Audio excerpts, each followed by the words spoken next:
8 मार्च 2014 की रात थी।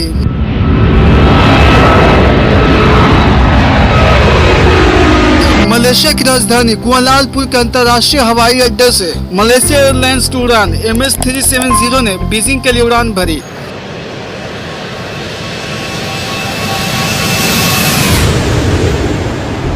इस बोइंग 777 विमान में कुल 239 लोग सवार थे, जिसमें 227 यात्री और 12 क्रू मेंबर थे। इस विमान का संचालन कर रहे थे 53 वर्षीय कैप्टन जहारी अहमद शाह।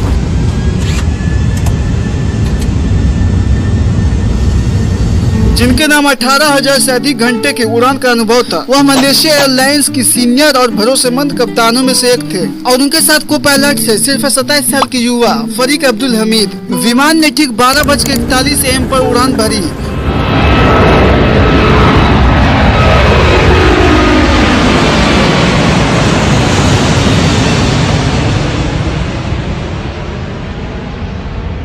और सब कुछ सामान्य लग रहा था।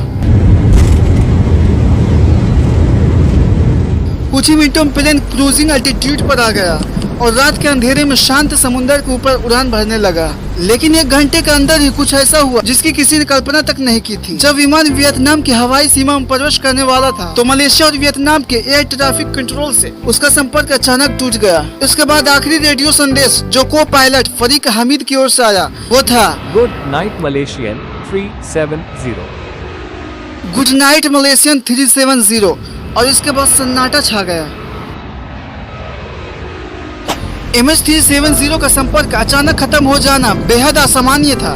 विमान ने न तो कोई डिस्ट्रेस सिग्नल भेजा न कोई इमरजेंसी कॉल की। धीरे धीरे यह साफ होने लगा कि प्लेन गायब हो चुका है। इसके बाद गवर्नमेंट ने तत्काल खोजबीन शुरू की। शुरू में साउथ चाइना सी में तलाश की गई, लेकिन बाद में सामने आया कि विमान ने अचानक अपनी दिशा बदल दी थी। इसने मलक्का जलडमरू मध्य पार किया और अज्ञात दिशा में उड़ता रहा। जांच के बाद पता चला कि प्लेन ने साउथ की ओर एक लंबा यू टर्न लिया था और कई घंटों तक बिना किसी संपर्क से उड़ता रहा, जब तक कि इसका सिग्नल पूरी तरह समाप्त नहीं हो गया। इस बात ने हादसे को एक रहस्य बना दिया। दुनिया भर के पूरी देश MH370 की तलाश में जुट गए थे। सैटेलाइट डेटा, रडार इमेज सब कुछ खंगाला गया, लेकिन खोज अभियान इतना बड़ा था कि यह एविएशन इतिहास की सबसे बड़ी ऐसी खोज बन गया। लेकिन महीनों तक कुछ नहीं मिला। इस बीच अनेक थ्योरीज सामने आने लगी। क्या कैप्टन जहारी शाह ने जानबूझकर प्लेन गायब किया? क्या यह हाईजैकिंग थी? क्या को पायलट को कुछ भी पता नहीं था या प्लेन किसी तकनीकी गड़बड़ी से गिरा?